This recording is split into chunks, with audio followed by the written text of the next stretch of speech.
సంక్రాంతి పండుగకు ఊరు పయనానికి రెడీ అయితున్న పట్నం పబ్లిక్. తెలంగాణ సర్కారు మీకో శుభవార్త చెప్పింది. పండుగ జరుపుకునే దానికి ఊర్లకు జనమంతా తరలిపోతారు కాబట్టి రద్దీ ఎక్కువైతుందని రేవంత్ రెడ్డి సర్కార్ 6431 స్పెషల్ బస్సులు నడపబోతున్నదట. తక్కువ బస్సులుంటే సీట్లు దొరకక పాటలు పడాల్సి వస్తుందని ఈ సౌలత్ పెంచిండ్రట.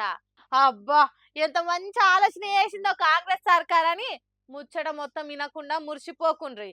ఎందుకంటే బస్సుల సంఖ్యను పెంచుడు ఒక్కటే కాదు, దాంట్లో ప్రయాణం చేసేదానికి షింపే టికెట్ రేట్లు కూడా 50% పెంచిండ్రట. అంటే ఎప్పటికి రూపాయలు ఉండే బస్ టికెట్ ఈ పండుగకు 150 రూపాయలు అవుతుంది అన్నట్టు.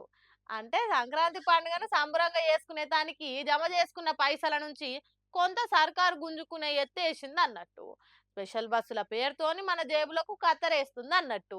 ఇన్ని రోజులు ఆధార్ కార్డు చూపిస్తే ఆడోళ్లకు జీరో టికెట్ కొట్టిన బస్సులు ఇప్పుడు స్పెషల్ బస్సులు అవతారం ఎత్తుతాయి అన్నట్టు. అంటే నామకే వాస అన్నట్టు ఒకటో రెండో జీరో టికెట్ బస్సులు నడిపి ఆడోళ్ళు జుట్లు పట్టుకొని కొట్టుకునేటట్టు చేయబోతున్నారు అన్నట్టు. జీరో టికెట్ బస్సుల కోసం ఆడోళ్ళు కళ్ళు కాయలు గాయంగా ఎదురు చూసి చూసి ఓపిక నశించి తోటి ప్రయాణికులను తిట్టుడు కొట్టుడు చేసేతానికి అవుతుంది అన్నట్టు. బస్ స్టాండ్లు నిండినా ఫ్రీ బస్సులు అనేటి అమాస కోటి పుణ్యాని కోటి అన్నట్టు వస్తాయి అన్నట్టు. మొత్తానికి ప్రయాణాలు చేసేటోళ్లకు షికాకులేసి వదిలిపెట్టబోతున్నారు అన్నట్టు అని అంటుర్రు ఈ స్పెషల్ బస్సుల ముచ్చట తెలిసిన పబ్లిక్.